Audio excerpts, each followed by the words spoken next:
është vështirë të ndalet. Shpresojnë, po është vështirë të ndalet.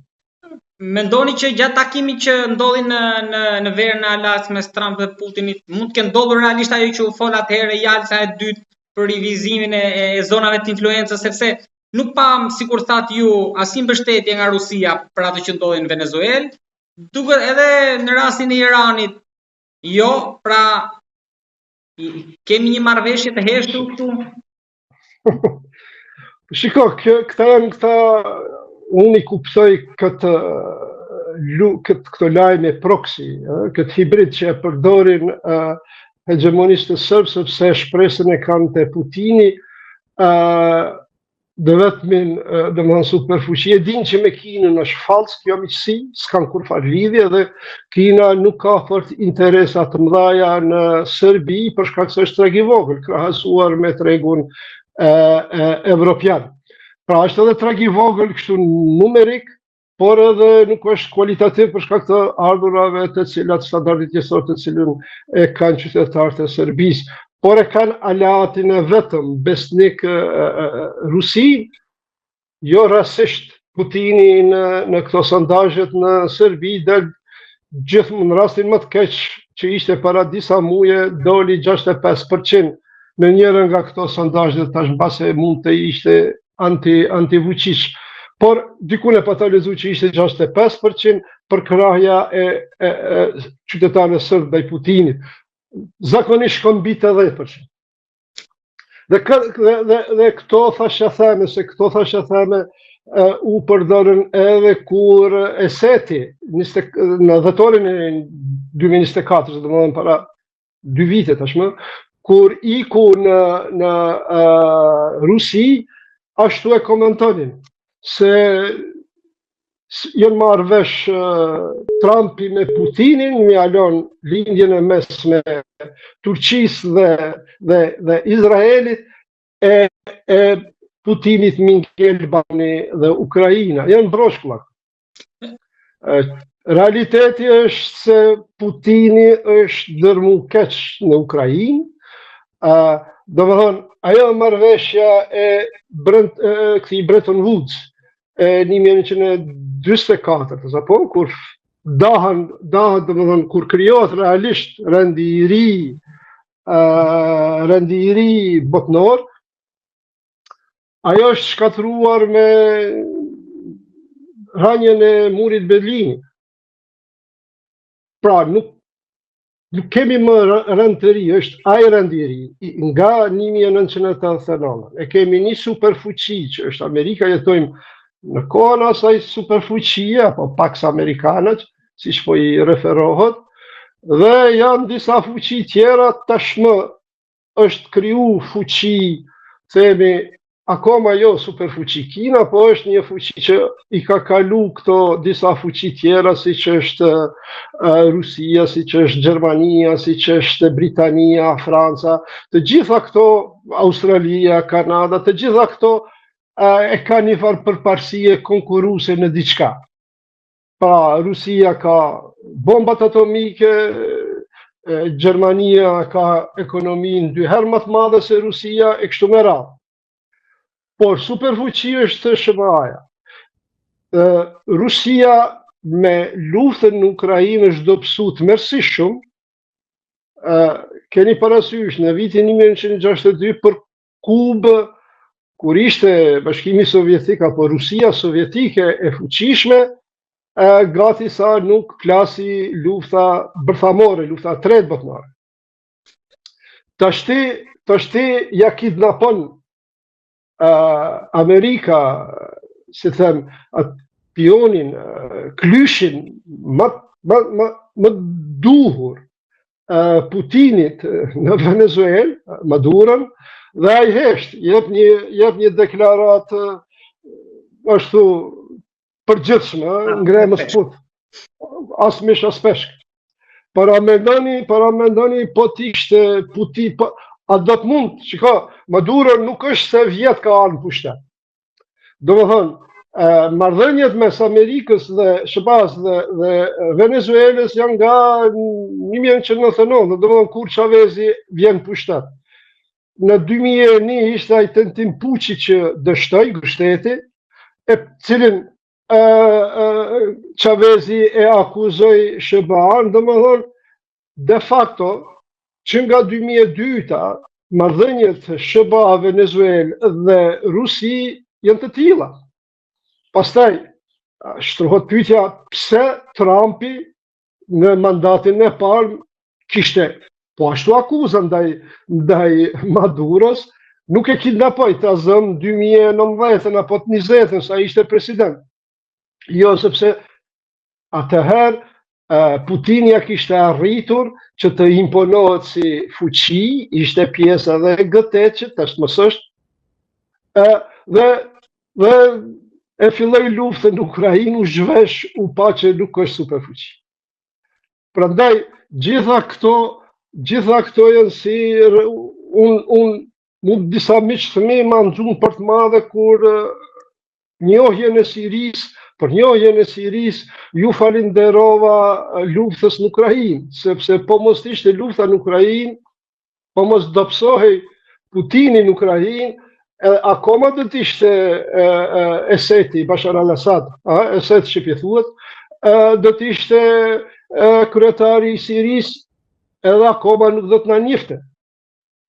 Prandaj, këtë politikën kontemporane fillojmë ta shpjegojmë pak më gjansisht, e jo si që shpjegojmë historinë tonë, ta zëm lidhjen e Prizrenit akoma e shpjegojmë me Maxhar Pasha, nuk kaloj matutje prej Vlorës e Prizrenit aty ngelëm. Pra, janë rrethana gjeopolitike që ndodhin e që ne të vegjëllit përfitojmë apo humbim. Kësaj radhe po përfitojmë. Po në rastin a ka logjik që mund të themi që qëndron de facto NATO nuk po flas de juro me këtë luftë tregtare që pritej që të nisë mes SBA-s dhe Europës për Grenlandën tashmë? Nuk e besoj këtë. Shiko, britanikët, cinikët thonë se ne kemi fillu luftën qytetare të parën, po për të arrujt Britaninë kemi bën në koloni atje, sepse esenca e revolucionit amerikan është nuk ka taksa pa përfaqësim. Dhe pastaj zhvillimet e cilat i kanë marrë. Domethënë, nëse i shikojmë baballarët e kombit amerikan, të gjithë janë britanik. Dikush është gjenerata 3 e 4, në rastin e Franklinit, Benjamin Franklin, ai ishte gjenerata e parë në SBA, nga se babai i tij kishte emigruar. Pra, kultura amerikane e zhvilluar atë që mos ta ngatrojmë, atë që mund ta bëj një kryeministër i Ballkanit, një presidenti i Rusisë, qonë Ballkan, presidenti më ambicios në Amerikë mundet veç me ndru, sepse janë këto institucionet të kontrollit dhe balancit, që i ndalojnë disa gjëra, paramendo se çfarë kritika tashti është duke patur Trumpi, dhe sikur të ishin ato kritika në Rusi, ta zëmë. Trumpi punën e Grenlandës e ka përmend diku 2019, nëse s'ga bëj për herën e parë.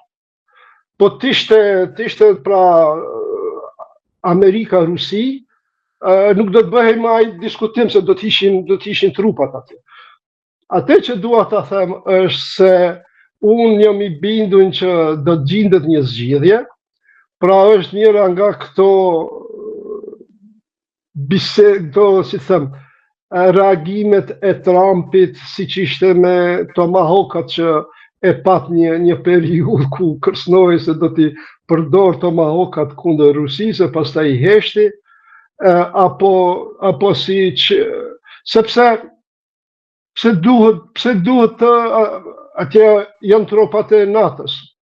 Ushtarët amerikan janë në Grenland. Trupat e NATO-s kudo që janë, kanë autonominë e tyre, imunitetin e vetë, pra autoritetet e Grenlandës nuk mund t'i përzihen. nëse ka një projekt për shfrytëzimin e mineraleve atje, sigurisht se grenlandasit do ta mirë presin atë.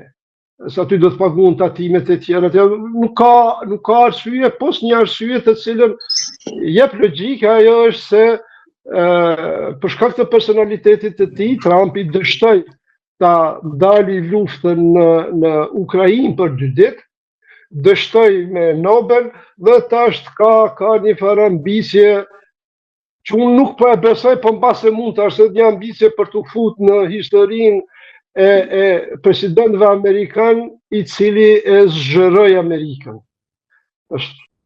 Edhe pse tingëllon jo serioze, po ka disa analistë që vetëm arsyetim logjik thonë është kjo, përndryshe nuk ka kurrë arsyetimi logjik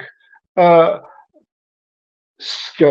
Çështja e sigurisë shumë më afër është Amerika me Alaska atje, me Rusinë, është se sa që është me Grenlandën edhe Rusinë. Prandaj asnjë arsyetim nuk është pos kësaj ambicjes së tij historike, se është një njerëz shumë i madh, dhe ashtu duhet ta trajtojmë. Përndryshe nuk pres përkeqësime, sepse në fund do t'i humb votat në SBA.